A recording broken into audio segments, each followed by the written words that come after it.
Augusta laughed. It was not a polite laugh. It was the kind a woman uses when she's been sitting too long in a black gown and has finally been handed permission to be cruel.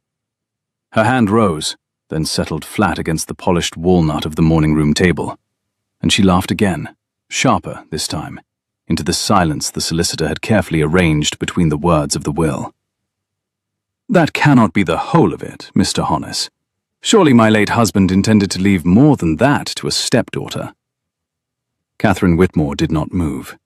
She stood near the window, her palm pressed flat against the doorframe at her shoulder, the way she had stood for 6 years in this house, close to a way out, just in case.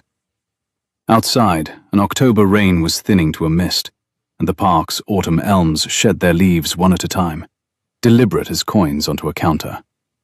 She heard her stepmother laugh, and did not turn.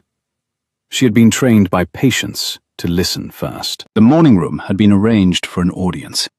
The walnut table, long enough for 12, set today for 4, had been polished until the wood looked wet. The chairs at the head and foot were Augusta's own, brought down from the south wing for the occasion. The fire had been built up beyond what the room required, because Augusta liked to perspire faintly during inheritance and considered a high color appropriate to the bereaved. Catherine, who had been bereaved without permission to perspire, had not changed her position by the window in the past 40 minutes. Mr. Hollis cleared his throat. He was a small, white-haired man whose spectacles had been polished too many times that morning. He looked for an instant at Catherine, a glance that passed too quickly to be seen by anyone else. Then he returned to the document. "My lady, if I may continue, the instructions are quite specific."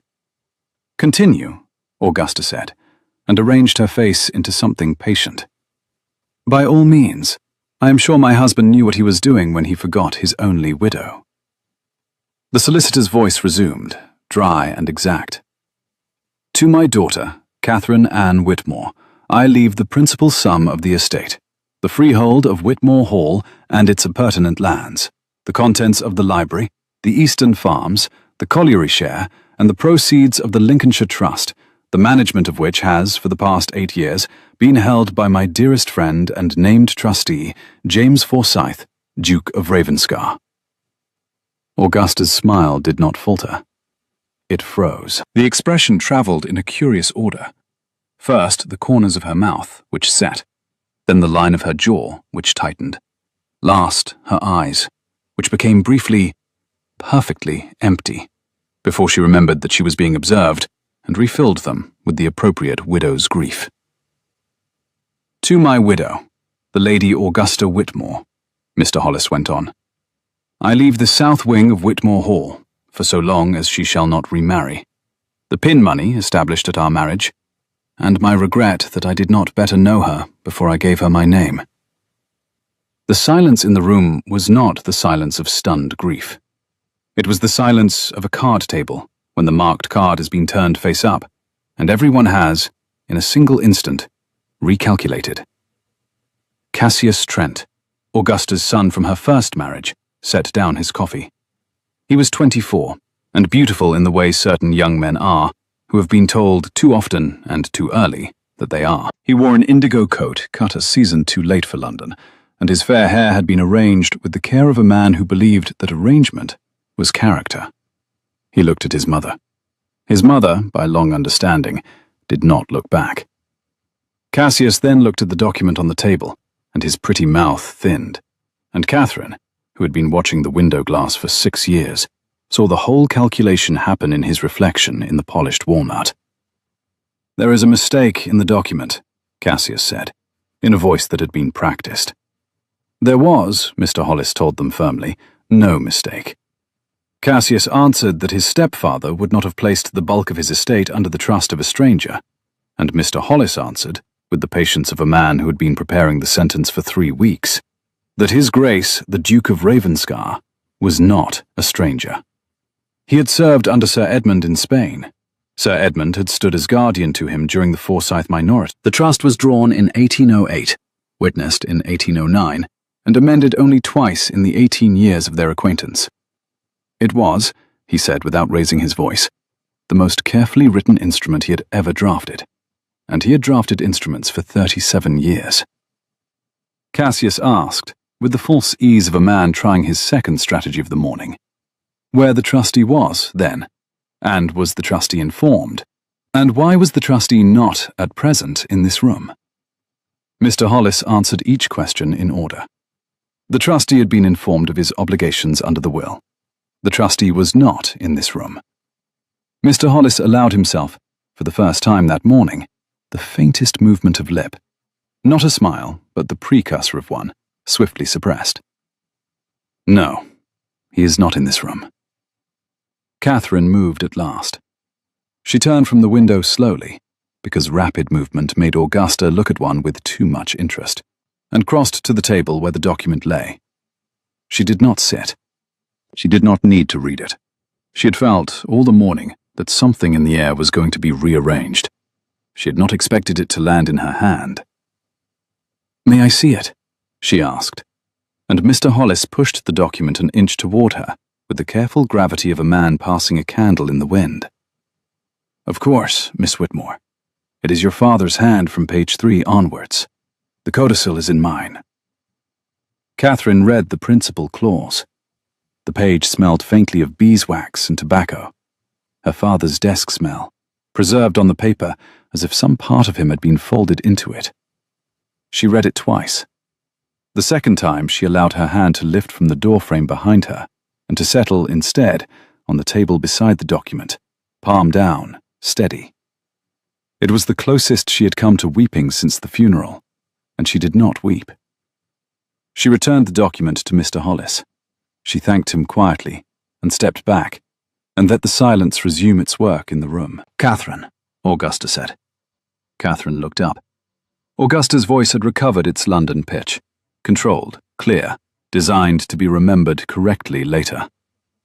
"This," Augusta said, gesturing at the document with 2 fingers as though it were a withered leaf, "is plainly something we shall contest.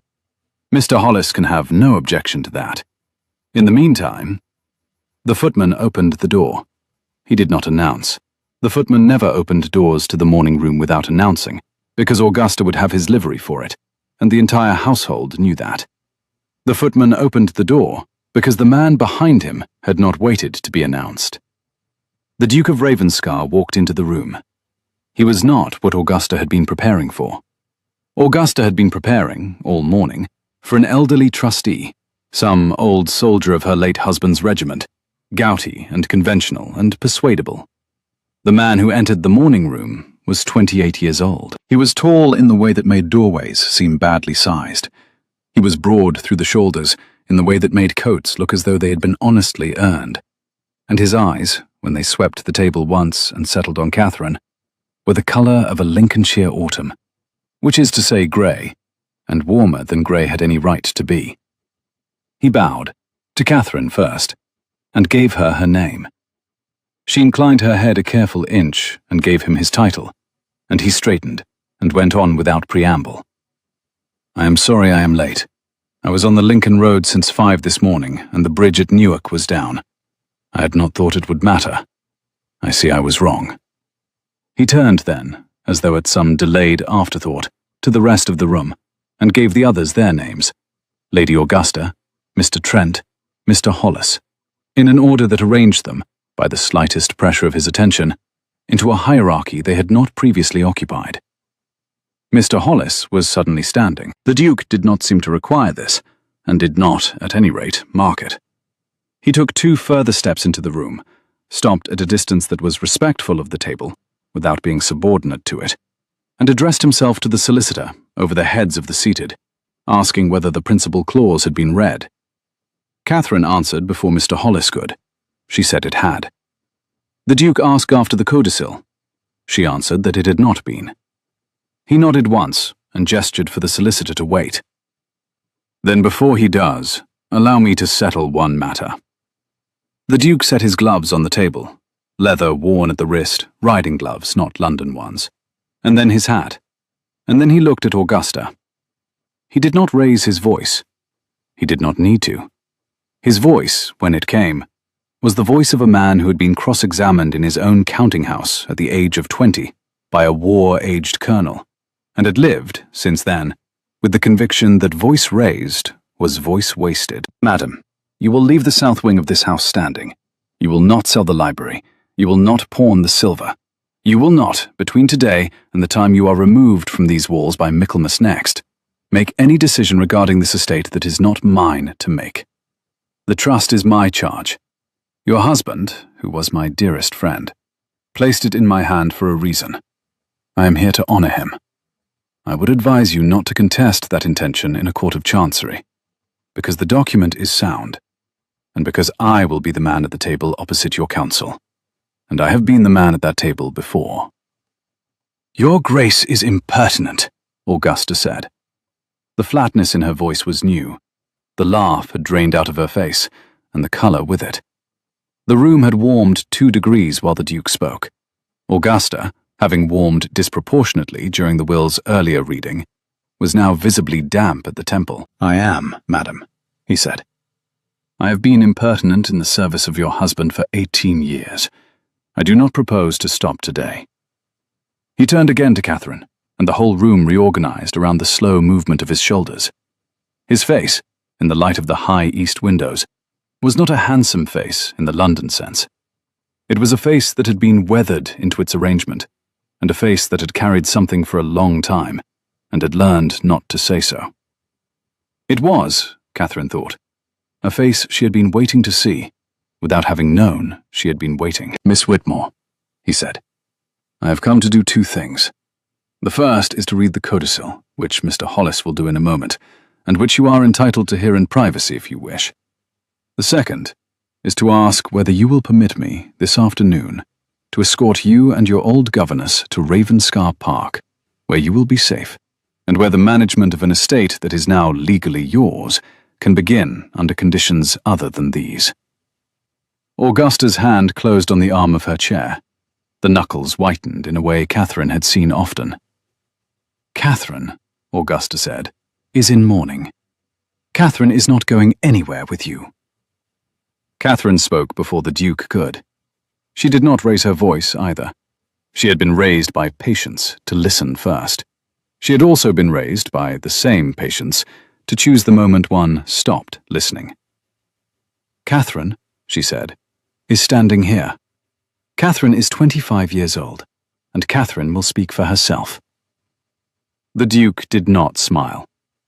There was nothing of triumph in his face, but something altered behind his eyes, small, exact, and held in for so many years that even now he kept it in the territory of the careful.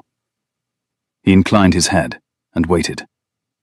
Catherine looked at him steadily. The window light caught the side of his face. He did not flinch from her examination, and he did not perform for it. He simply accepted it, the way a man stands to be measured for a coat he has agreed to wear. She had the strange sense, clear, immediate, and unaccountable, that she had seen this face before, that she had been seeing it, in some quiet way, for a long time, and had only just now been permitted to know it. The sense did not unsettle her. It settled her. She drew one breath and let it go, and answered. Yes, she said. I will go to Ravenscar Park. The codicil, which Mr. Hollis read in his small, careful voice 10 minutes later, said 3 things. It said that Catherine was to be removed from Whitmore Hall on the day of the will's reading, and not before and not after. It said that the Duke of Ravenscar was to remain her trustee until her marriage or her 30th year, whichever should come first. And it said, in a single sentence whose plainness made Mr. Hollis's hand shake very slightly, that Sir Edmund Whitmore had wished his daughter to know she had been loved. By him, and by the man who would now stand in his place. Augusta did not laugh again that morning. By 2 o'clock, Catherine's trunk had been carried down to the carriage. It was a small trunk. Most of what had been hers in this house had been, over 6 years, quietly absorbed into Augusta's wardrobe and Augusta's drawing room. Her mother's pearls had become Augusta's pearls. Her mother's writing desk had become Augusta's correspondence stand. Her mother's favorite chair had been reupholstered in Augusta's preferred apricot silk. Catherine took none of it. She took the trunk, the watch on her father's chain that the Duke had laid into her palm without explanation, and Mrs. Pell, her old governess, who had been weeping quietly into a handkerchief for an hour and was now, with her bonnet straight, standing by the door with the absolute composure of a woman who has been waiting 6 years to leave. The Duke handed Catherine into the carriage himself. His hand at her elbow was steady, careful, not familiar, not lingering, and he closed the door and mounted the bay he had ridden from Lincoln, and they went down the long avenue under a rain that had begun again in earnest. Catherine did not look back at the house. She did look once, briefly, at the figure of Augusta in the morning-room window. Augusta was watching the carriage go. She was not weeping. Her face was the face of a woman calculating the next move, and Catherine, who had been calculating moves against her stepmother for 6 years, recognized the look exactly. It was not over. But for now, for one afternoon, on a road through Lincolnshire, with a watch warm in her hand and a man on a bay riding at the carriage's pace, for now, the morning had ended. The road from Whitmore to Ravenscar runs northeast through the wolds.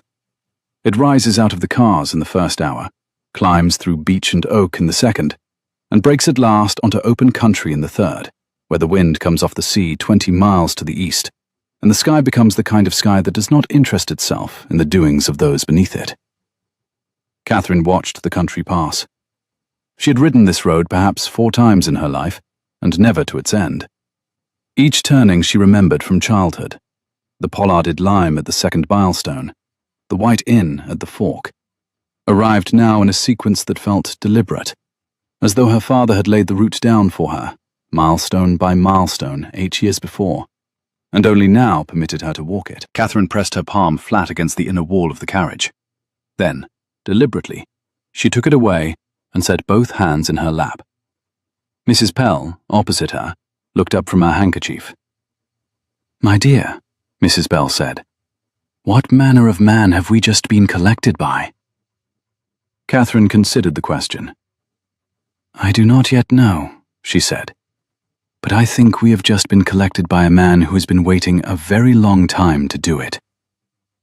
Mrs. Pell did not reply. She, too, watched the country pass.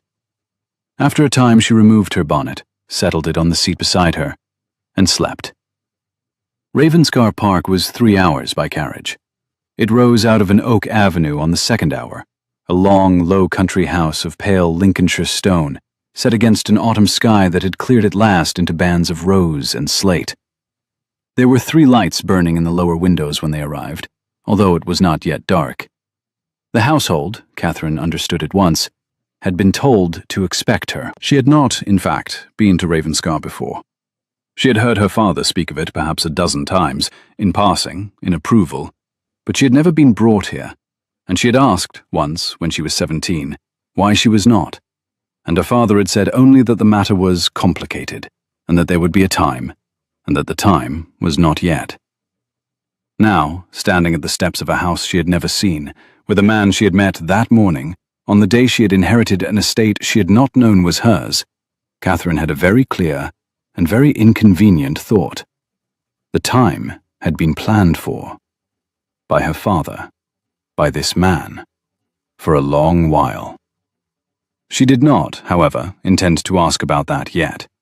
She intended, first, to take a bath, a meal, and the inventory of every account book that had passed through this estate's stewardship for the last 8 years. She had been raised by her father to read accounts. Augusta had not been able to take that from her, because Augusta had not known she could. The Duke met her in the hall. He did not advance further into the space than was necessary. He stood at a precise 3 paces from the foot of the great stair, neither close enough to crowd the moment, nor far enough to be remote, and he greeted her with the same measured care he had used in the morning room. "I have asked Mrs. Hardy to show you to the Rose Suite," he said. "Mrs. Pell will be lodged in the connecting room. Dinner will be at 7, in the small dining room, if that is not too soon. If you wish to dine in your apartments tonight, I shall send up a tray." Catherine considered the Rose Suite, the connecting room, and the small dining room, as one considers a country whose customs one has not yet learned. She would take dinner at 7, she told him, in the dining room, and thanked him. There was, however, one thing further she should require. He asked, with quiet attention, what it was. She named the account books, the estate accounts of Whitmore Hall, the trust accounts of the Lincolnshire Trust, and any correspondence between himself and her father pertaining to either from 1808 to the present. The Duke looked at her for a moment with the steady, attentive expression of a man who is being precisely informed of something he has long suspected.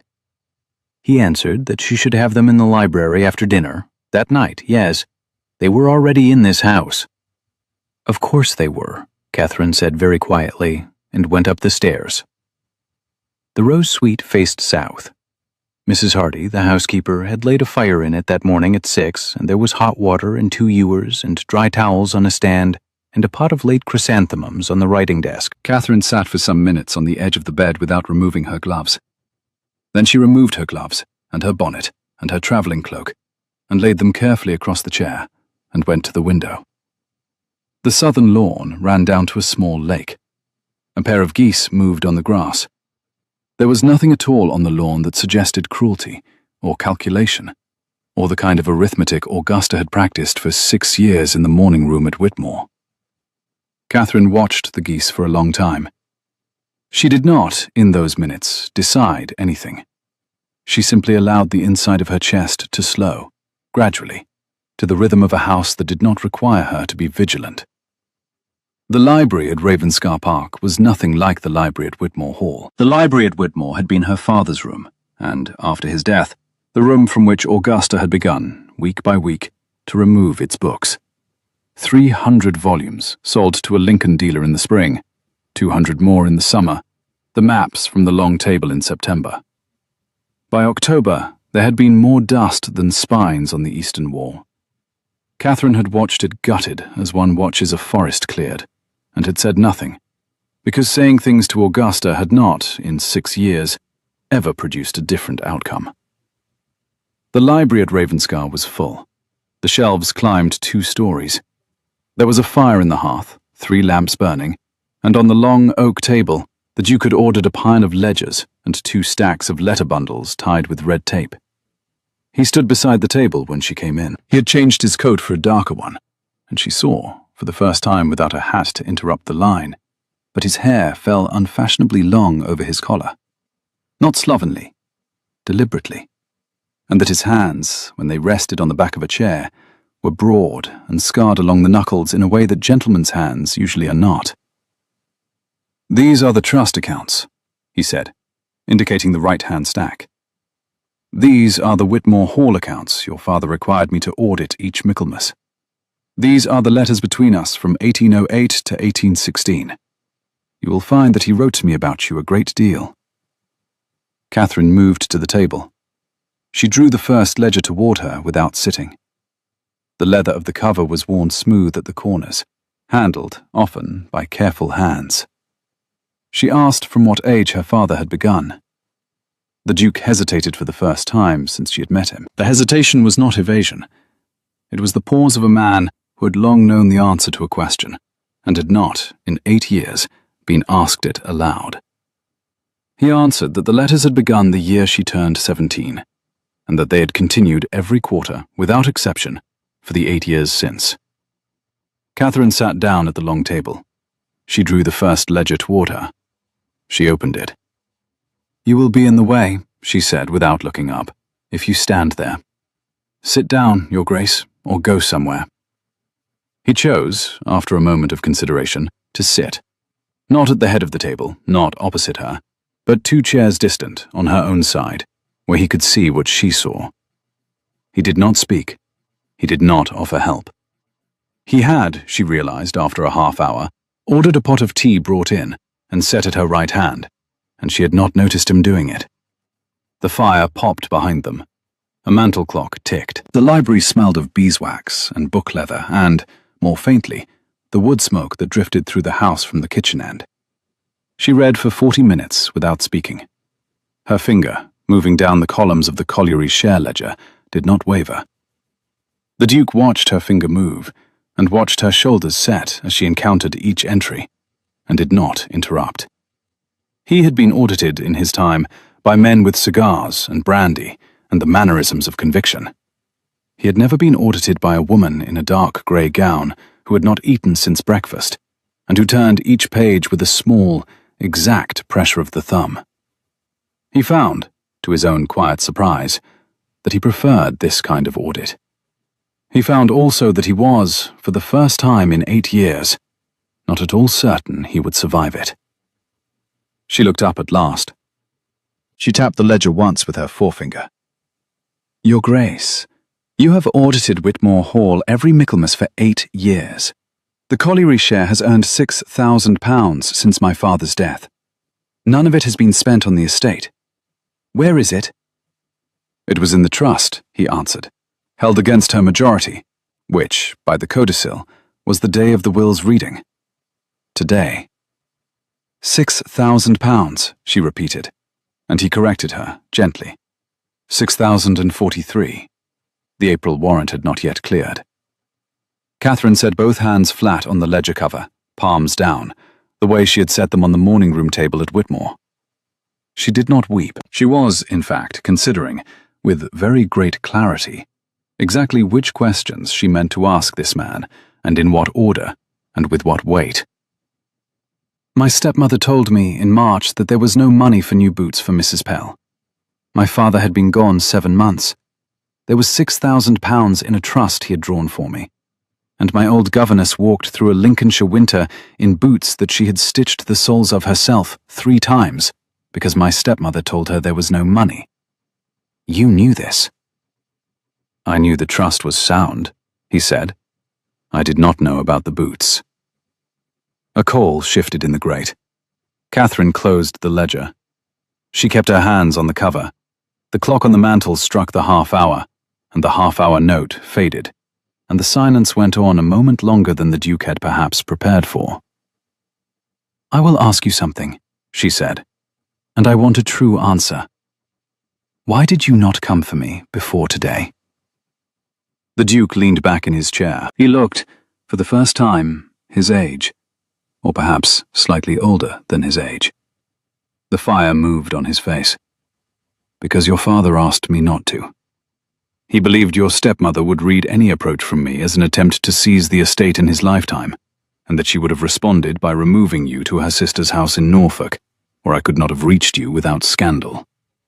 He preferred you to remain at Whitmore, where his presence, while he had presence, could protect you, and where my presence, in writing through the trust, could continue to protect what was yours." She asked what had altered after his death. The Duke answered without lifting his hands from the chair arms. "The will instructed me to appear on the day of its reading, not before, not after. For 7 months I have written to Mr. Hollis every week. Anything I sent to that house would have been intercepted, read, and used against you. And I did not propose to give your stepmother a single piece of paper she could turn into a weapon." Catherine looked at the fire. She did not look at him. The thinking was not a defensive turn. It was the consideration of a woman absorbing a long letter she had been handed at a moment in which she was not yet ready to read it. The Duke did not press her, and did not move, and did not, by any small adjustment of his hand on the chair arm, signal that he expected her to fill the silence. She filled it, in time, because it was hers to fill. "Your Grace, you have managed an estate for me, in trust, for 8 years. You wrote to my father about me for 8 years. You arrived this morning at a will reading, where my stepmother believed she had won, and you walked into that room as though you had been waiting for the day. Why?" He did not answer immediately. When he did, he answered without looking at her, looking instead at the fire, as though the fire had become, in that instant, the safest thing in the room to look at. "Because your father, 8 years ago, when he placed the trust in my hand, asked me to do one thing more than the trust required." She asked what had been requested of him. The Duke kept his eyes on the fire. "He asked me to take care of you, as I judged best, within the bounds of honor, without obligation upon you, without claim on your hand, without your knowledge, until the day I was free to come for you." Catherine considered this. She considered it for nearly a minute, while the fire moved, and the Duke did not look at her. She asked how long he had been free. He answered that he had been free for 7 months. She asked, more quietly, what had bound him before that, and he answered that he had been bound by her father's preference, and by his own. She asked, more quietly still, what had altered, and he turned his head at last, not moving his hand from the chair arm, not closing the small, careful distance of the 2 chairs between them, and answered, in a voice that had reduced itself to its essential, that he was, now, here. Catherine set the ledger aside. She drew toward her, instead, the topmost letter from the bundle at the Duke's elbow. It had been opened along the seal long ago. Opened, read, refolded, and tied back into the bundle by a man who had kept everything in order. She unfolded it. It was her father's handwriting. Forsyth, the letter began. My Catherine has been reading Latin since Michaelmas. She is uncommonly good at it. I would like her to continue. Please remit £12 to Mr. Lacey, in care of the Lincoln Post, and do not tell me who has paid it. She believes I am paying it. I would prefer she continue to believe so. E.W. *. Catherine read it 3 times. Then she set it down, carefully, very carefully, and looked at the Duke. She catalogued aloud, in the precise order in which the years had rearranged themselves on the page in front of her. You paid for my Latin, she said, and the Duke answered, without breaking the line of her gaze, that he had paid it for 4 years. She catalogued the Italian. He confirmed, too. She catalogued the mathematics master, and he answered yes, and she set the letter flat on the table and pressed her thumb against the seam of the fold, as though to keep it from refolding itself out of sight. My stepmother told my father, in 1812, that she had dismissed all of them. She said the household could not afford them. The Duke held her gaze. He paid them through me, afterwards, he said. They came to the Lincoln Post under your name. Mrs. Pell collected them on Wednesdays.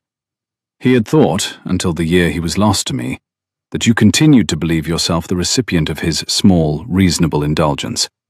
It was, in a manner of speaking, exactly what you were. Catherine looked up. Mrs. Pell was standing in the doorway of the library. She had been guided there by the housekeeper, and was watching the conversation with the slightly stunned expression of a woman who has just heard the secret of her own life named aloud at last. Catherine met her eyes across the long room. Did you know? My darling, I did not know who paid them, Mrs. Pell said, gripping her handkerchief in both hands. I knew they were paid. I knew it was not your stepmother, because I was the one who had, at her instruction, written the dismissal letters. I trusted that the man at the other end of the post was a friend of your father's, and that what we were doing was correct. And I did what I was told. Catherine watched her old governess's hands tighten on the handkerchief, and then loosen, and she said only, Mrs. Pell, thank you. Mrs. Pell's reply, my darling girl, came out small and steady, the way a woman who has been holding a position for 6 years finally allows herself to stand at ease. Catherine turned again to the Duke. Her colour was very high. Her hands, on the table, were exceptionally still. She could feel, in the precise, distant way one feels the floor of a stage, that she was not yet weeping, and that she was very near to weeping, and that the choice between the two would be hers. She chose the colour and the stillness, and one further question. I have one more, Your Grace, and then I am going to sleep. Why did my father trust you with this? The Duke considered the fire. Then he considered Catherine. He answered in a voice that had gone, somewhere in the last minute, slightly rough. Because when I was 20, and my own father was lost to me, and I inherited a title I did not yet know how to wear, your father sat at my table for 7 nights running, until I had stopped wanting to sell the family seat to the crown to be free of it. He taught me to keep accounts. He taught me to write to tenants. He set the brandy aside, untasted. The fire moved in the grate. The half-hour bell did not yet sound. He stood as second when I was foolish enough to be drawn into a duel I did not need to fight, and he kept me from being harmed in it. And afterwards, he wrote me a letter that I have never shown to another person, and that I keep in the drawer of the desk in this room. He was the only father I had after the age of 19. He looked then, not at the fire, but at her. He trusted me with this, because he had spent his life proving that he could, and because he believed that I would, and because he had the singularly inconvenient habit in the matters of those he loved, of being very nearly always right. The library was very quiet. Catherine rose. She walked the length of the table. At the door she paused, palm flat by old habit on the doorframe, and turned. "Tomorrow," she said, "I should like to begin the audit at 9:30. "9:30, said the Duke. She lifted her hand from the doorframe and went up to bed. She did not sleep much. She read, instead, 4 years of letters from the bundles he had laid out, sitting up against the pillows of a bed she had never slept in, with a single candle on the small night table. She cried twice, quietly, briefly, the way one cries when one has finally been given permission to. The first time was at a letter dated the November of her 19th year, in which her father had written, "She read me the whole of Cicero's first oration last evening, in better Latin than I had at Cambridge, and I did not say so because I did not wish her to be vain. I should have said so. I shall say so tomorrow. E.W. *. The second time was at a letter dated the spring of her father's last year, which said only, "Forsyth, I am tired now. I have a daughter who deserves a steady hand at the rudder when I am no longer at it. I have asked you to take care of her, and you have agreed. I shall not ask again. Be patient, and be exact, and choose the day yourself." E.W. She washed her face in cold water at 4 in the morning, and she slept, finally, until 8. In the morning, she came down at 9:20. She had put on the dark grey gown that was the most respectable of the two she owned, and had tied her hair in a knot so plain it was almost an instruction to the mirror. She found him already at the long table. He had also, she suspected, not slept much. There was no particular sign of it on his face, but his coffee cup had been refilled twice before her arrival, and he wore the coat she had seen the night before, which a man who slept did not. He poured her tea without asking, and did not, she noticed, offer milk or sugar. He had remembered, from the night before, that she took it plain. It was a small thing. It was, in audio terms, in the terms of any honest accounting between two people, not a small thing at all. They worked. What followed in the next 10 days was not romance. It would not have been recognized as romance by anyone watching from the windows. It would have been recognized by anyone who understood account books as the dismantling of a 6-year deception. The trust ledgers were sound. The Whitmore Hall ledgers, by contrast, were not. Augusta had been drawing on a household allowance that had no warrant in any document Catherine's father had ever signed. She had been paying her own milliner from estate funds. She had been settling Cassius's London debts from the colliery profits. Mr. Hollis arrived on the 3rd day with 2 clerks and a great many sharpened pens, and the long oak table acquired the disordered look of a battlefield map. Ledger spread over ledger, letters anchored by paperweights, inkpots in unlikely places, 2 cups of tea cooling between them. The Duke withdrew, at this point, to the duties of his own estate, and reappeared in the evenings at dinner, where he listened to Catherine's findings with the patient attentiveness of a man for whom the right answer had never been obvious, and was only being uncovered by the evidence in front of him. His attentiveness was particular. He did not nod for the sake of nodding, and he did not interrupt to demonstrate that he had already understood. He listened until a fact had been wholly delivered, and then asked the one question that had not yet been answered. Catherine had, in 6 years at Whitmore, never been listened to in this fashion. She found she did not at first know how to answer the questions. By the end of the 2nd evening, she did. By the end of the 4th, she was looking forward to them. There was banter, too, which she had not expected. She had taken him, on first meeting, for a man who had stopped speaking lightly some time before 20. She was wrong.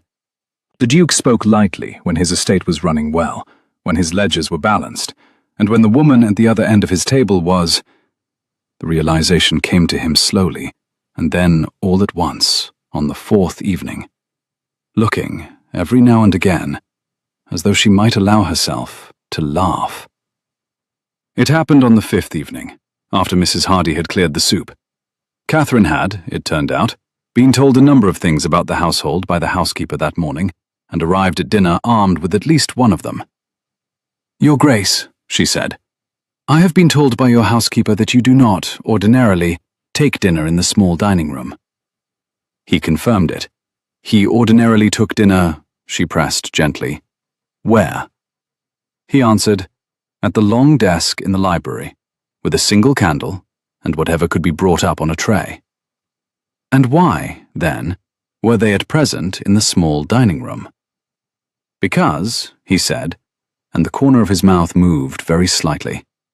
Mrs. Hardy had informed him, with considerable feeling, that a young lady could not eat a good Lincolnshire mutton off a tray at a desk, that she would not allow it under her roof, and that if he persisted in his eccentricities, he might do so alone after Miss Whitmore had retired. Catherine considered her plate. She observed, evenly, that Mrs. Hardy was a person of strong opinions. The Duke confirmed, equally evenly, that Mrs. Hardy had raised him. She permitted herself, then, to laugh. It was a small laugh, surprised almost, and the Duke, for the first time in 8 years, set down his fork in the middle of a meal and forgot about it entirely. The fire burned in the grate. Mrs. Pell, who had been pretending to attend to her own plate at the Duke's left, allowed herself, for the duration of about half a second, the smallest tightening of the corner of her mouth that was, by Mrs. Pell's standards, a riot. By the 7th morning, the post brought trouble. Mrs. Pell came into the small parlour with a letter on a silver salver. The seal was Augustus. Catherine read it. Then she read it a second time, more slowly, and laid it flat on the table, and pressed it down with the heel of her hand, the way one pins a moth to be examined. "She is bringing suit in the Chancery Court at Lincoln," she said. "She is asking the court to set aside the will, on the grounds that my father was not of sound mind when the codicil was drawn, and on the grounds that the trustee, that is, the Duke, exercised undue influence over him in the trust's establishment, and on the grounds that I, being an unmarried young woman of 25, am incompetent to manage an estate without the protection of a relation, and that the suitable relation is herself." Mrs. Pell sat down rather suddenly. "And she has named the date," Catherine went on. "The 15th of November, in Lincoln, open court. She has, additionally, sent a copy of the petition to the local newspapers." "The local newspapers?" "Yes. My dear, why would she send it to the newspapers?" Catherine traced the seal with her thumb. The wax was a darker red than Augusta usually used. She had, perhaps, been at her sister's stationer in Norwich. "Because she believes that the Duke's reputation will not survive a public hearing in which an unmarried young woman has been removed from her stepmother's house and lodged in his." "She had a chaperone," he reminded her. She answered that she had him. He said, evenly, that she was a governess. She answered that he was her chaperone. She was, she insisted, his former governess. The newspapers would not see it that way. "No," he agreed. "They would not." She folded the letter. She sat very still for a moment, her hand pressed flat against the small parlour table. Then she rose and went to find the Duke. She found him in the stable yard. He had been schooling a young horse, a chestnut filly, all leg and uncertainty, and he had handed her over to a groom and was wiping his hands on a cloth when Catherine came into the yard. He looked up. He read her face in the time it took her to cross the cobbles, and asked, in a voice low enough that the groom did not turn, what had happened. She told him in 3 sentences. A chancery suit, a date, 3 grounds, the newspapers. The grounds, she said, she would lay out inside. He set the cloth down. He did not, however, lead her inside. He glanced once at the high stable doors, beyond which the chestnut filly was now standing with her ears at a critical angle. and turned instead to the small wooden gate at the southern corner of the yard. "The garden is closer," he said.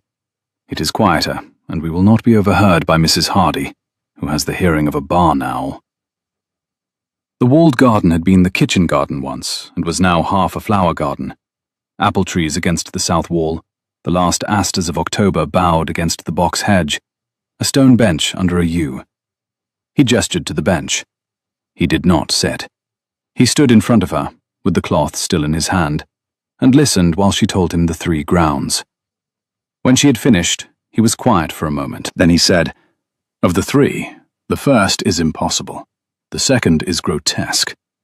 The third is the one she will press hardest, because the third is the one the public will care about." "Yes." He paused at the south wall, looked at it, and then at her.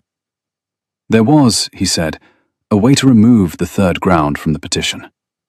Catherine answered, before he had finished the sentence, that she knew what it was. He looked at her steadily. She looked back. It was not a yes. It was the recognition that the conversation had now arrived at the place neither of them had wanted, but both of them had known they would. He looked at the asters for a moment, and then at the south wall, and then, finally, carefully, at her. "I would not raise it in this hour of all hours, except that the hearing is in 18 days. I will not raise it as a matter of necessity." She asked what, then, he proposed to raise it as. He drew one breath. He let it out. He answered, with the slow precision of a man who had been preparing the sentence for years, and had, at last, the right hour to say it in. "I will not raise it as anything," he said. "I will only say what is true. Your father's last wish, written in a letter I have never shown you, was that I should ask you, when the time came, and only when the time came, whether you would consent to be my wife. He did not require it of me. He did not require it of you. He asked it, as a wish. And I am going to honor him by asking it. Not now, not in this hour, but soon. And you may answer however your honor and your good sense dictate, and the asking, whatever your answer, will not alter the trust, will not alter the protection of this house, will not alter what I owe to him or to you. The asking is mine. The answer is yours, wholly, and without consequence to anything else." Catherine sat down on the bench. The asters moved in a small wind. A magpie crossed the south wall, carried on its own purposes, indifferent to the conversation beneath it. The stone of the bench was cold through the wool of her gown. Her hand, in her lap, did not press itself flat against anything. It lay open. "Your Grace," she said, "you have just told me that the last wish of my father, who I am, at this exact moment, missing very greatly, was that I should marry you, if I should choose, and that you have been carrying this knowledge for 7 months, and intended to carry it for some indefinite further period of time before mentioning it to me at all, and would not have mentioned it to me today, were it not for an emergency that it is now uncertain whether it solves." He confirmed it with the smallest movement of his head. Catherine looked at him. She looked at the apple wall, and the grass, and the impossible, ridiculous arithmetic of a man who had spent 8 years preparing for a moment he had then refused to take. "You are an extraordinary fool of a man, Your Grace." He answered, without taking offense, that he had been told so before, by her father, on more than one occasion. She laughed then. She laughed in a way that startled both of them, and pressed her hand to her mouth, and looked away from him at the apple trees, and felt, for the first time in almost a year, the particular kind of warmth that one experiences when grief and humor and astonishment arrive in the same exact moment and decide between themselves to be allies. The wind moved in the apples. A cooking smell from the kitchen end of the house drifted across the wall, bread and something with thyme, and she found, briefly, that she was hungry, which she had not been since the funeral. "Your Grace." "Yes. I am not going to answer you today. I am going to think. In the meantime, we have a chancery hearing in 18 days, 3 newspaper articles to forestall, an unaudited 14th ledger from Whitmore Hall to retrieve, and a stepmother to defeat. Will you sit down? He sat down on the bench beside her. He did not sit close. He did not sit far. He sat exactly the way a man sits beside a woman he has waited 8 years to sit beside, and will not, by the smallest disposition of his weight, presume more of than has been offered. They sat for some minutes without speaking. She did not press her palm flat against anything. She let her hands lie in her lap. He kept the cloth in his. She asked, after a time, what the chestnut filly's name was. He answered that the filly had not yet been named. She asked his habit, and he told her. When a horse came to him, bought from a dealer who had not been kind, he waited until she showed him her temper, and then named her for it. She asked what the filly's temper was. The Duke turned the cloth in his hands, considered the wall, and gave the answer with the small puzzled care of a man who had not yet, and 38 years' acquaintance with horses, met one of this particular kind. The filly, he said, did not flinch when she was touched. She flinched when she was praised. He was uncertain what to make of it. Catherine considered this. She rose. I have known another creature like that, she said, and walked out of the garden, leaving him on the bench with the cloth still in his hand, and a feeling, wholly new, wholly unexpected, and entirely unlike anything he had felt during 8 years of dutiful care, of having been seen, exactly, for the first time in his adult life. The week before the hearing was a week of strategy, which is a colourless way of describing what was, in fact, the most active week Catherine had ever spent. She spent 4 days drafting, with Mr. Hollis, the response to Augusta's petition. The legal answer was straightforward. The Chancery Court could not set aside a will on the grounds of undue influence, without evidence of contemporary protest from the testator. And there was none. There were, instead, 18 years of documented correspondence in her father's hand, in which he had repeatedly described the Duke as the man who was holding his daughter's inheritance, because no one else could be relied upon to do so. The first ground would fall on the documents. The second would fall on Mr. Hollis's testimony. The third, the one about Catherine being incompetent to manage an estate without a male relation, would fall on Catherine. Mr. Hollis explained the procedure on the afternoon of the 8th day. He had taken off his spectacles to do it, and laid them on the table between them. She would be asked, he said, to read aloud from an estate ledger in open court. She asked which one. He answered, whichever her counsel offered, and they would not warn her. She told him she had been reading estate ledgers since she was 14. Mr. Hollis answered, in the gentle voice of a man delivering the only fact in the case still hidden from her, that they would not, in the courtroom, know that. They will, Catherine said, and laid her own hand flat beside his spectacles. Because I will read aloud from the ledger they offer, with my reasons for the lines, and my recommendations for the next quarter, and I will do it from memory, because I have been audited by the Duke's office for the past 10 days, and I have memorized the Eastern Farms. Mr. Hollis put his spectacles back on. He looked at her over them, and then through them, and said, in the tone of a man making a slow, private decision, Your father was a remarkable man. It is becoming clear to me, in my old age, that he was not the most remarkable Whitmore. Catherine flushed. Mr. Hollis, forgive me, an old man's sentiment. Let us return to the petition. That evening, the Duke came back from the Eastern Farms with mud on his boots and a packet of letters under his arm. He set the packet on the long library table without removing his coat. The mud on his boots was the kind a man acquires by walking the boundaries of a tenancy in November. Clay, reed stems, 2 miles of cart track. And his face was the face of a man who had, in the course of an afternoon, persuaded 4 of Sir Edmund Whitmore's tenants to sign declarations against their own dread of legal proceedings. They have signed declarations, he said. They will travel to Lincoln on the 15th. The Latin master will also speak. He has come up from Lincoln this evening at his own expense. He is in the small parlour.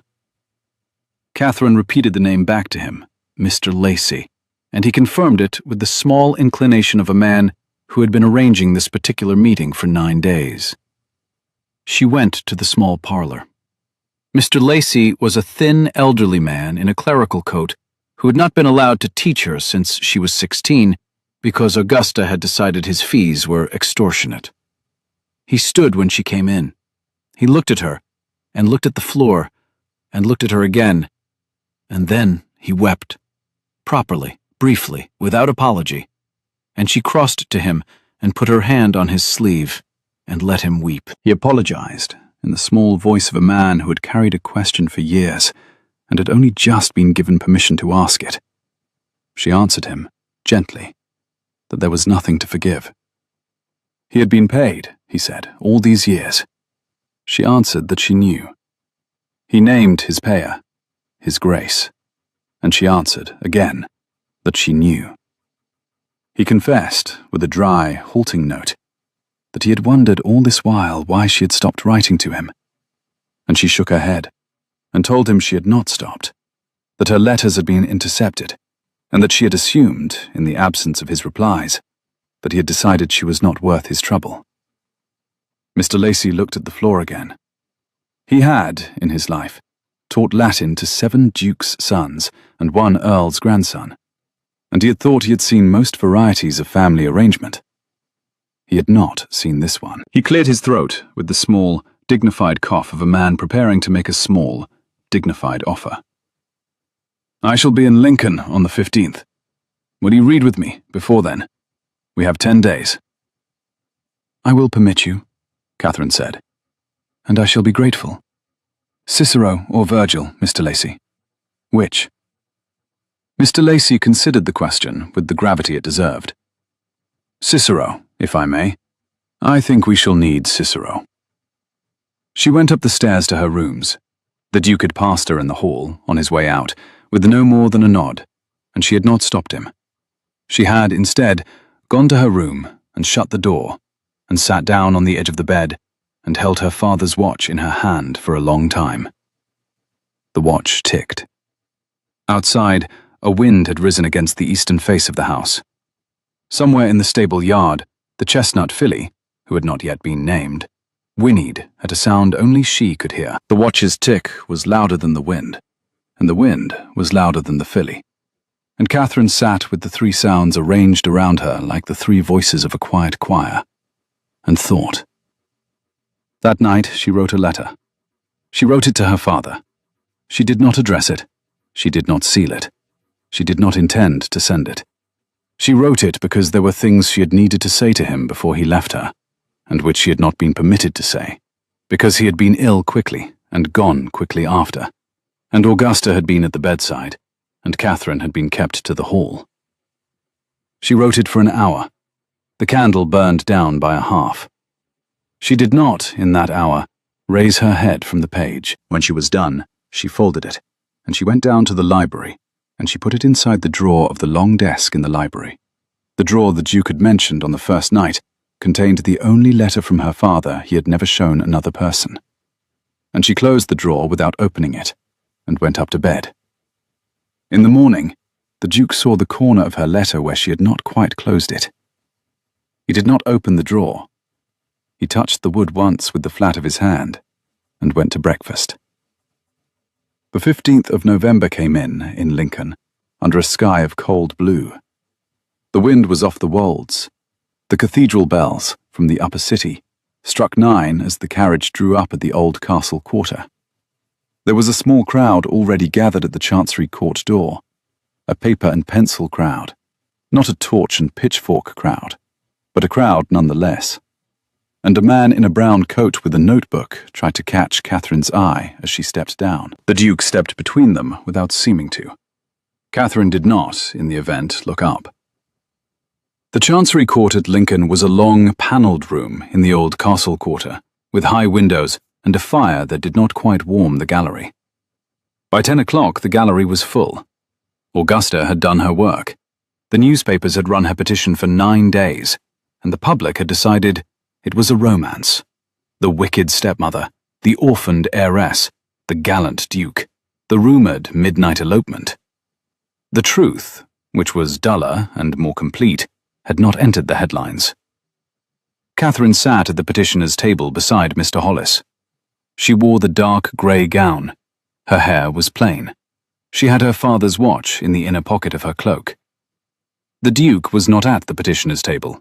He was at his own table, on the other side of the room, with his counsel, because the petition had named him as a respondent in his capacity as trustee. He did not look at her. He had not looked at her since they had entered the building. She understood why. So did he. They would speak afterwards. Augusta sat at the opposite table. She wore black silk and pearls. Her face was the face she had worn at the funeral. Cassius sat behind her.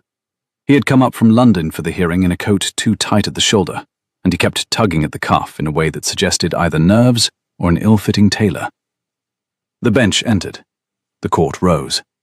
Catherine, rising with the rest, felt the watch in her cloak press once against her ribs, and steadied herself on the table edge with the flat of her gloved hand. The hearing began. Augusta's counsel was a Mr. Beverley, handsome, expensive, 28 years old, clearly hired for his appearance as much as his learning. He opened with the first ground, the testator's mental incompetence. He called Augusta. She wept neatly into a handkerchief. She told the court her husband had been unsteady in his last years. She produced no evidence. Mr. Hollis cross-examined her with the gentleness of a man holding a scalpel at a precise angle. He produced, in the space of 9 minutes, 3 letters from her late husband to the bank, 2 letters to Parliament, and 1 letter to his daughter, all written in the year of his death, all unimpeachably lucid. Augusta's counsel withdrew the first ground before the bench could rule on it. He moved to the second ground, undue influence by the trustee. He called the Duke. He attempted to imply, in the polite circumlocutions of the Chancery Bar, that the Duke had positioned himself near the testator over a period of years for the purpose of acquiring control of the estate. The Duke listened. He answered, when asked, with the brevity of a man who had been waiting for the question and saw no reason to extend it. Mr. Hollis then produced the 18-year correspondence. He read 3 letters aloud. The third was the one in which Catherine's father had written, in 1812, that he would sooner trust the Duke of Ravenscar with his daughter than any kinsman he had on earth. The gallery, which had come for a romance, fell briefly silent. The second ground was withdrawn before the noon adjournment. The court rose for the noon hour. Catherine and Mr. Hollis took the meal at a small chop-house in the lower town. She ate steadily, not from appetite, but from discipline. Mr. Hollis, whose appetite at 64 was that of a man at 64, ate less than usual, and watched her, and said nothing of the afternoon to come. When the court reconvened at 1:30, the gallery was, if anything, fuller. Word had travelled that the second ground had collapsed, and the city had come to see whether the third would too. Mr. Beverley returned with the third ground. He had, evidently, decided to make a meal of it. "Miss Whitmore," he said, "would you stand?" Catherine stood. Her hands rested at her sides. She did not press them flat against anything. "You are 25 years old." "I am." "You are unmarried." "I am." "You have, since the death of your father, been residing in the household of a bachelor duke." "I have been residing in his country seat," Catherine said, "with my former governess as my companion, in apartments at the eastern end of the house, under the supervision of a housekeeper of 40 years' standing in his employ." "Yes." "And before that?" "Before that, I resided in my father's house with my stepmother, who is the petitioner in this action." "Quite so. Miss Whitmore, do you consider yourself competent to manage the estates left to you by your father?" "I do." He asked her on what basis. She answered, without raising her voice, on the basis of having read estate accounts since she was 14 years of age, of having been instructed in mathematics, Latin, Italian, and the principles of agricultural management by tutors paid for over the past 4 years through the trust established by her father in her name, and of having spent the last 11 days auditing the books of Whitmore Hall in conjunction with Mr. Hollis and his clerks. She added, without breaking her gaze from the bench, that she had prepared, for the court's convenience, a summary of her findings, and would be glad to read from it. "That will not be, my lord," said Mr. Hollis, rising. "We offer Miss Whitmore's audit summary in evidence." "Granted," said the bench. Mr. Beverley sat down, briefly, and rose again, with the grim determination of a man who had been instructed to push a particular line of attack, and had decided that retreat was, at this moment, more humiliating than defeat. "Very well, Miss Whitmore. If you are competent, perhaps you will read for the court from this." He held up a ledger. The clerk passed it across. It was the colliery share ledger for 1815. "Page?" "Whichever you like." "Page 47, Catherine said. The clerk opened it to page 47 and set it before her. The room went still. Catherine looked once at the ledger, and once at Mr. Hollis, and once, briefly, aloud only to herself, at the Duke, who was sitting very straight at the respondent's table, with his hands folded together on its surface. He did not look at her. His hands, she saw, were exceptionally still. She read the entries. She read the totals. She explained the deductions for transport, the deductions for warrant fees, the deductions for the late installment from the Lincoln Assayer's office, the reasons for the unusual September dividend, and the reason, given in a footnote in her father's hand, which she now read aloud, for which the colliery share had been retained in the trust rather than credited to the household account. She read for 11 minutes. The gallery did not move. Mr. Beverley, by the 8th minute, was watching her with the expression of a man who has bet on the wrong horse and who is becoming aware, by the slow turn of the field, of which horse is in fact going to come in. Augusta was not watching Catherine. She was watching the bench, and the bench was watching Catherine. And Augusta, who had spent 6 years estimating Catherine's silence as competence's absence, was, Catherine realized in the 11th minute, finally and at last understanding what she had been sitting opposite at breakfast. "Miss Whitmore," said the bench when she had finished. "That will do." Catherine sat down. The court was silent. The bench rose. "On the third ground, the petitioner's contention that Miss Catherine Whitmore is incompetent to manage the estates left to her in trust, this court finds, on the evidence presented, that the petitioner's contention is wholly without foundation. The third ground is dismissed. The petition is dismissed in its entirety. The trust stands. Costs to the respondents." Augusta did not weep. Augusta sat very still in her black silk, and her face did the slow thing that Catherine had seen 6 weeks earlier in the morning room window. The calculation of the next move. There was, at this point, no next move. The court had ruled. The papers would print the ruling. The ledgers had been read aloud. There would be no second hearing.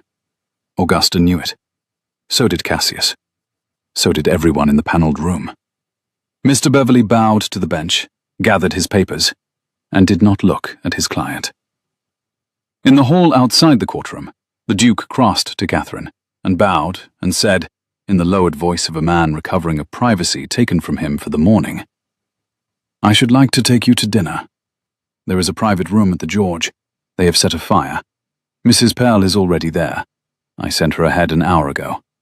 She has been weeping into the table linen since 11 this morning, and I thought it would be kindest to give her a fire and a glass of sherry while we settled the matter in court."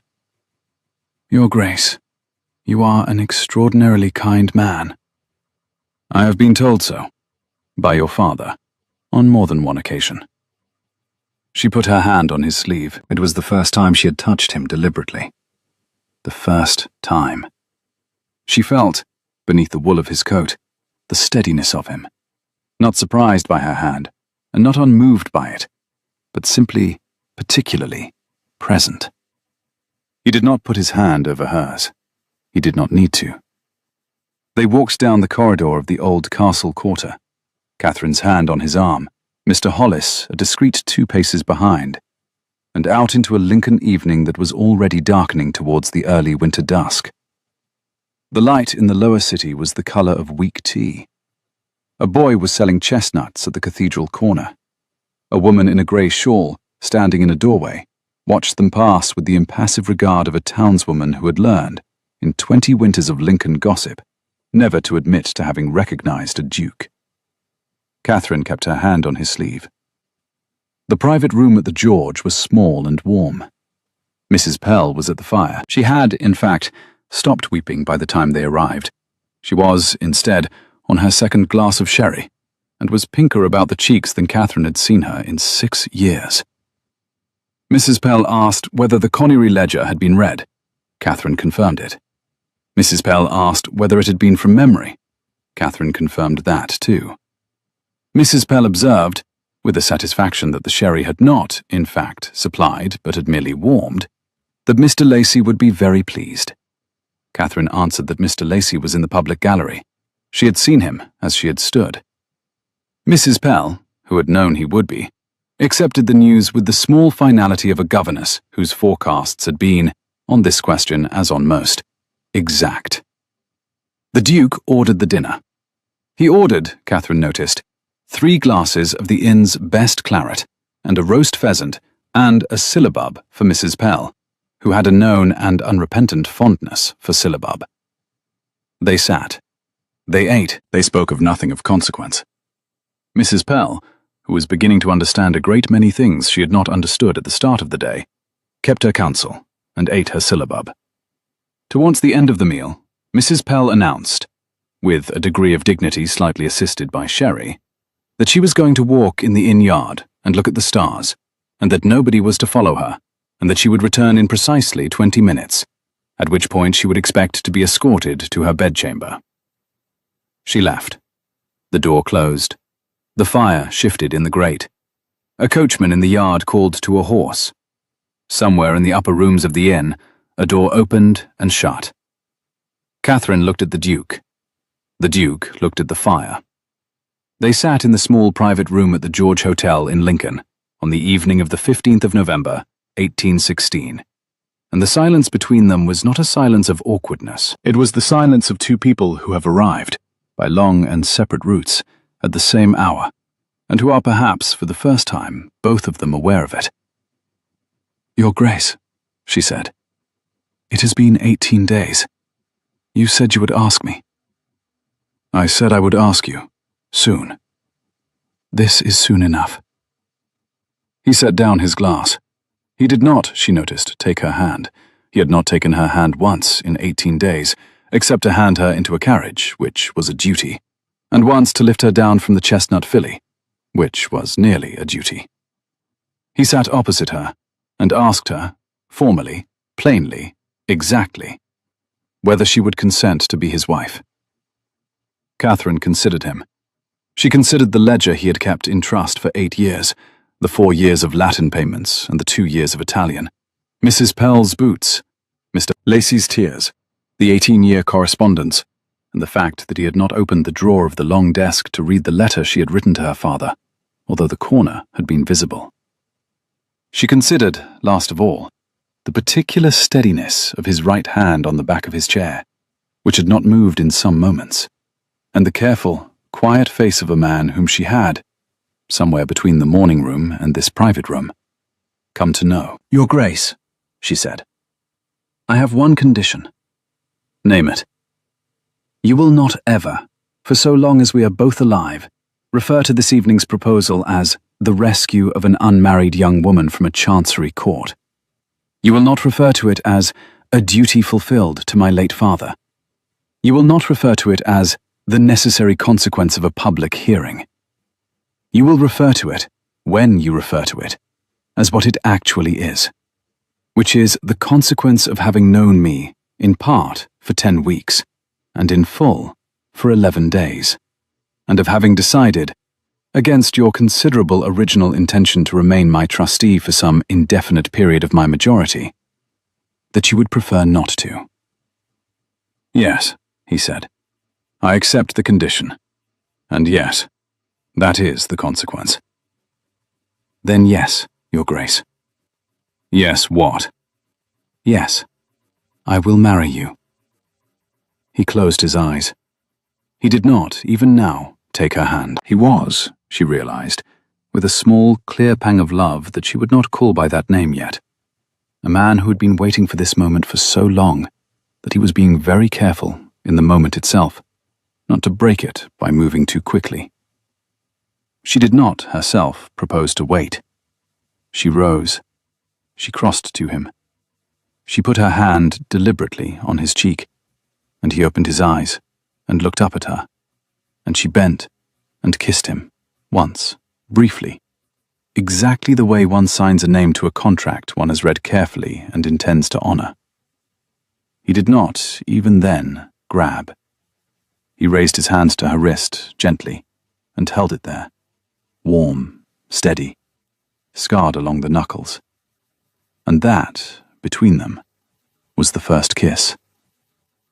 When Mrs. Pell returned from the inn-yard, precisely 20 minutes later, having looked at the stars, she found Catherine and the Duke seated decorously on opposite sides of the table, with two slightly disturbed glasses of claret between them.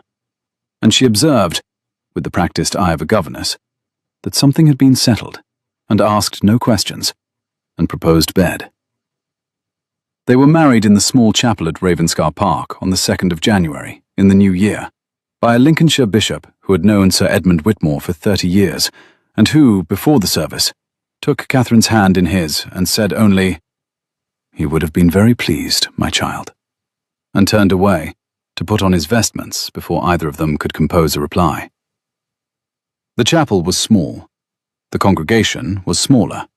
Mrs. Pell, Mrs. Hardy, Mr. Hollis, 4 tenants from the Eastern Farms, Lacey, 2 cousins of the Duke's whose names Catherine had only learned the previous evening, and a sleeping spaniel belonging to one of the cousins, which was, on the whole, the best behaved of the assembled.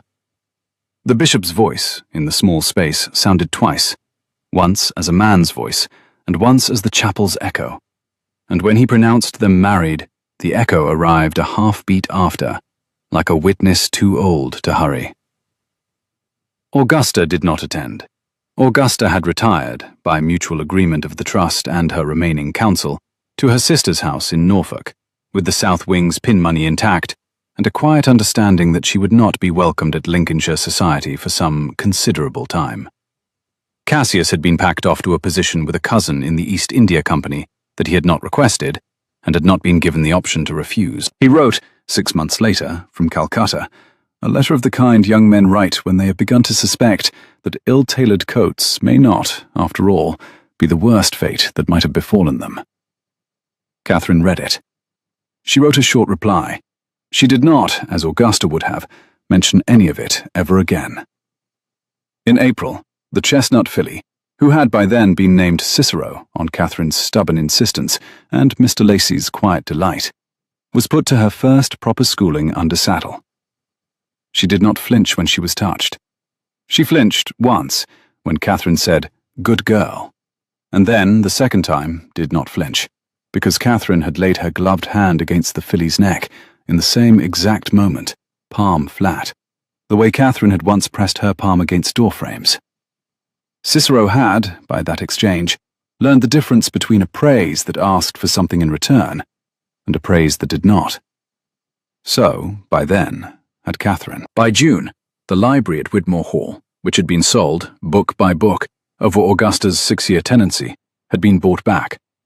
It had taken letters to dealers in Lincoln, in Cambridge, in London, and in 2 Norfolk villages whose proprietors had been startled, on receipt of a Duke's inquiry, to discover that the volumes they had bought from a Lady Whitmore for 19 shillings were now being requested back at fair purchase price. One dealer had returned a particular volume, a 1789 edition of Ovid in calf, without charge, and with a note that said only, "Sir Edmund signed the flyleaf to me in 1797. Please return it to his daughter." The volume came in a small parcel, tied with butcher's string. Catherine opened it on the long oak table at Ravenscar with steady hands. She read the flyleaf. She did not weep. She set the volume on the shelf between Cicero and Virgil, because that was where her father had always kept his Ovid, and because she had decided that Whitmore Hall, when it was opened again, would have the shelves arranged in his order. Catherine wound her father's silver pocket watch on the morning of her wedding, and on the morning of every Michaelmas thereafter, with the same small, exact gesture. Thumb against the crown, 3 half-turns, then closed.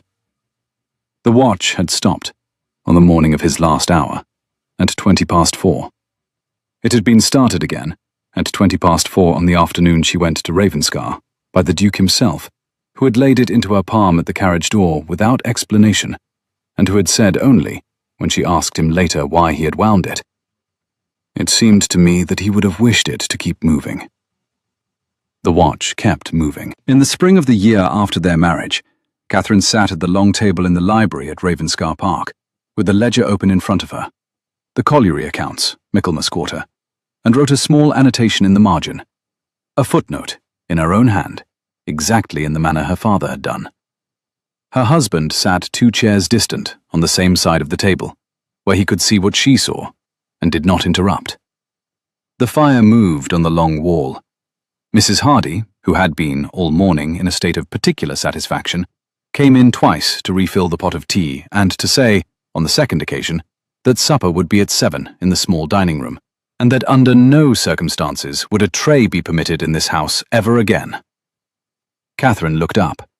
She caught her husband's eye. He was not, at this moment, looking at the ledger. He was looking at her, at the curve of her neck where firelight had caught it, at the small ink stain on her left forefinger, at the steady, unhurried way her hand moved across the page. "You are not," she said, "at present attending to the ledger." "I am not." "What are you attending to?" "You." "Why?" He considered the question with the careful, unhurried attention he gave to all questions worth answering. He answered finally, in the voice of a man who had been waiting, for 9 years now, to say it without complication. "Because you are the most particular thing I have ever been asked to look after, and the only one I have ever wanted to belong to in return.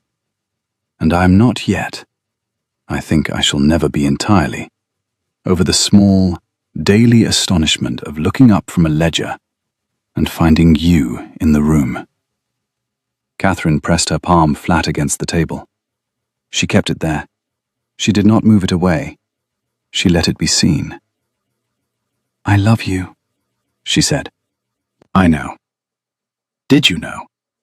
"I have known, Catherine, for some weeks now. You have been very precise about it." "How?" "You wound my pocket watch on Tuesday, without remark, as one winds a thing that belongs to one." "Ah," she smiled. She closed the ledger. She did not, this time, take her hand from the table. He reached, then, slowly, carefully, the way he reached for everything, and laid his own broad, scarred hand over hers, palm down, fingers steady, and they sat for some time in the firelight without speaking, while the chestnut filly cried out from the stable yard, once, as she had on Catherine's first night at Ravenscar, and was answered by a groom who had been schooled by his master to recognize the particular note of her impatience, with the soft, warm voice of a man who had been taught, by a woman in a grey gown with steady hands, that praise need not always ask for something in return. Outside, an April sun moved across the south wall of the kitchen garden. The watch, in its small, exact pocket, kept moving.